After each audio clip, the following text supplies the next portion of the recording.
Os olhos tristes da fita rodando no gravador, uma moça cozendo roupa com a linha do Equador, e a voz da santa dizendo: o que é que eu tô fazendo cá em cima desse andor?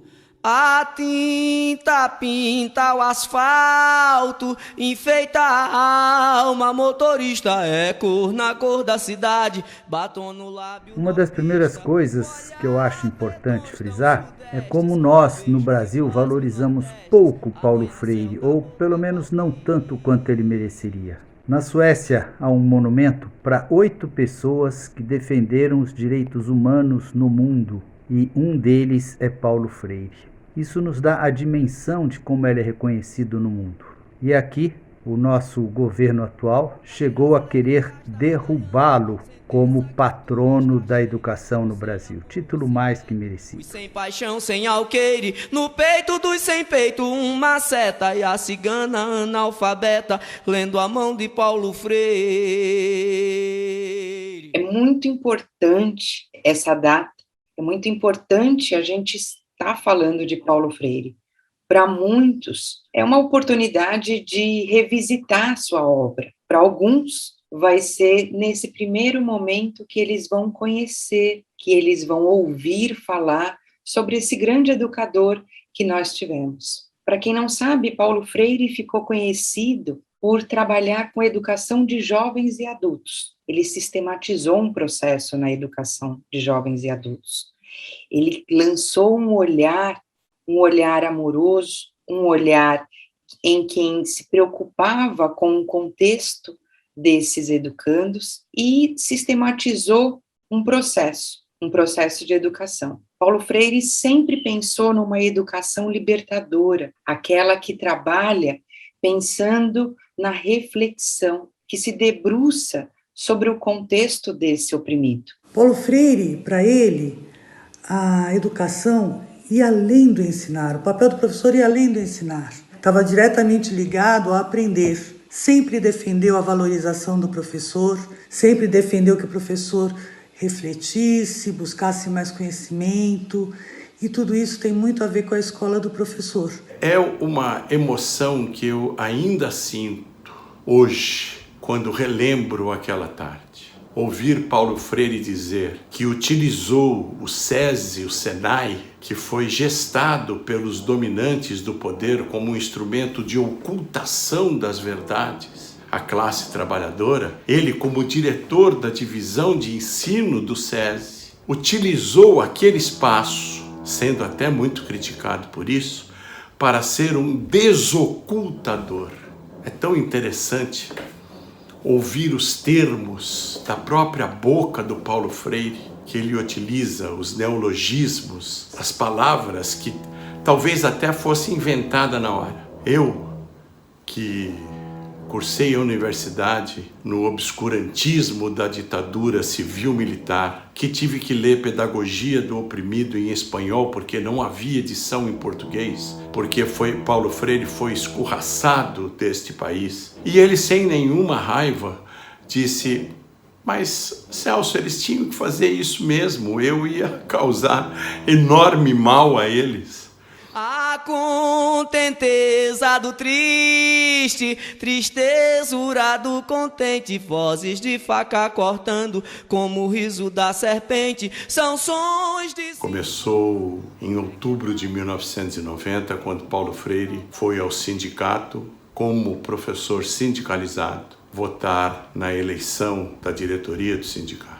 Eu, que já tinha contato com Paulo Freire, que participava das conversas com Paulo Freire, mas alguns outros amigos de diretoria, como o professor Arthur Costa Neto, e também com a cumplicidade do grande amigo Sérgio Gomes, da Oboré, comecei a gestar a possibilidade de uma entrevista com Paulo Freire, que pudesse cumprir 2 objetivos.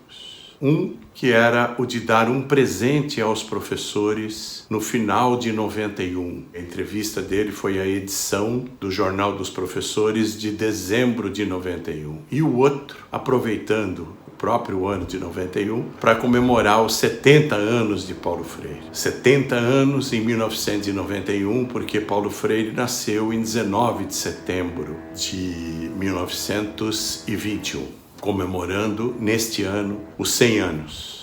É uma comemoração ainda, que eu posso dizer, parafraseando o artigo do Juca Kfouri, uma comemoração ainda de uma pessoa viva, porque os ensinamentos do Paulo Freire, a pedagogia do Paulo Freire, ainda hoje circula por todas as escolas, por todos os jovens, e é um elemento básico, um instrumento de trabalho da grande maioria dos professores e das professoras. Muitas das vezes, nos seus envolvimentos com movimentos sociais e com o sindicato, e o Simpro São Paulo participou disso, ele nos levou à reflexão que o professor não nasce professor, ele se torna professor, e que a profissionalização era algo muito importante para a nossa categoria, e a profissionalização no sentido de se enxergar como professor, capacitar esse professor. E isso tem um legado, tem uma importância até hoje.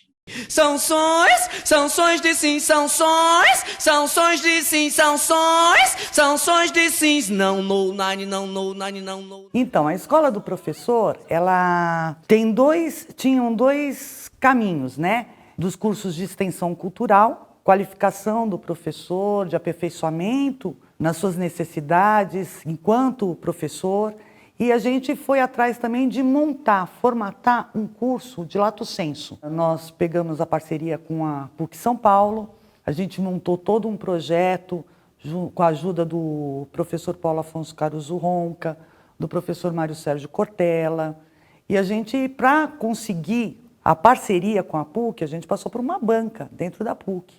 E quem era dessa banca? Professora Terezinha Rios, professor Paulo Freire, que é o patrono da escola do professor. E foi uma experiência que deu muito certo, muito certo. Assim, a gente tinha fila de espera para participar, né, da escola do professor. Ei, ei, ei, ei, ah, ei, ei, ei, ei. Naquela tarde fomos recebidos, eu, Arthur Costa Neto e Sérgio Gomes, com muita alegria, com muita serenidade, com muito entusiasmo pelo casal Paulo Freire e Anita Freire. E bebemos das palavras de Paulo Freire a tarde toda. Lembro de um fato que me chamou muito a atenção dele. Foi aluno na PUC, na pós-graduação, e ele tinha ficado viúvo da Elza, sua primeira esposa, com quem ele teve todos os seus filhos, por quem tinha um carinho enorme. Ele ficou algum tempo numa fossa muito grande, estava triste, até que começou uma relação com Anita. Anita Ana Maria Freire era filha do professor que o recebeu em Recife para estudar e que o acolheu na sua escola, onde era diretor, e ele começou trabalhando como professor de letras, etc. Anita o conheceu como criança, né? Depois cada um tocou sua vida. Por coincidência, os dois ficaram viúvos numa época muito próxima.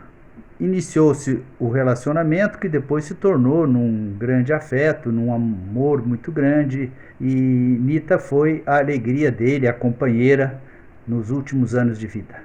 E algumas pessoas, ele contou, não é, que o criticavam dizendo: poxa, tão pouco tempo que está viúvo e já está começando uma relação com outra. E Paulo Freire nos dizia: a minha vida de casamento foi tão bonita, foi tão rica, que hoje eu sou incapaz de ficar sozinho. Eu preciso conviver com alguém. Eu acho que eu quis contar esse caso porque se há uma dimensão na vida do Paulo e uma palavra que ele usava com muita frequência, não só para essa relação amorosa homem-mulher, mas para praticamente muitas situações da vida, na relação professor-aluno, na relação com os mais pobres, etc., era a palavra amorosidade. Catolé do Rocha, praça de guerra, Catolé do Rocha, onde o homem bode berra, Catolé do Rocha. É preciso ter esperança, mas ter esperança do verbo esperançar, porque tem gente que tem esperança do verbo esperar, e esperança do verbo esperar não é esperança, é espera. Esperançar é se levantar, esperançar é ir atrás, esperançar é construir, esperançar é não desistir. Tem uma bala no meu corpo, e não é bala de coco. Nesse momento em que estamos vivendo tão conturbado, e que muitas vezes a gente precisa defender o óbvio, Paulo Freire nos ajuda mais uma vez, mostrando a importância dessa educação reflexiva, dessa educação libertadora para a gente conseguir resistir. Que educador foi Paulo Freire. Até hoje ele é um ícone para todos na educação. Paulo Freire, um feliz aniversário para você de 100 anos. Você está cada vez mais presente na vida de tantas pessoas no Brasil e no mundo. Obrigado por tudo que você nos deixou. Novamente, agradeço a oportunidade de estar aqui falando sobre Paulo Freire. E Paulo Freire vive. Ei, ei, ei, ei, ai, ei, ei, ei, ei. Catolé do Rocha, praça de guerra, Catolé do Rocha, onde o homem bode berra. Catolé do Rocha, praça de guerra, Catolé do Rocha, onde o homem bode berra. Bari, tem uma bala no meu corpo, bari, e não é bala de coco. Catolé do Rocha, praça de guerra, Catolé do Rocha, onde o homem bode berra. Catolé do Rocha, praça de guerra, Catolé do Rocha, onde o homem bode berra. São sons de sims, não contudo, pé quebrado, verso mudo, grito no hospital da gente.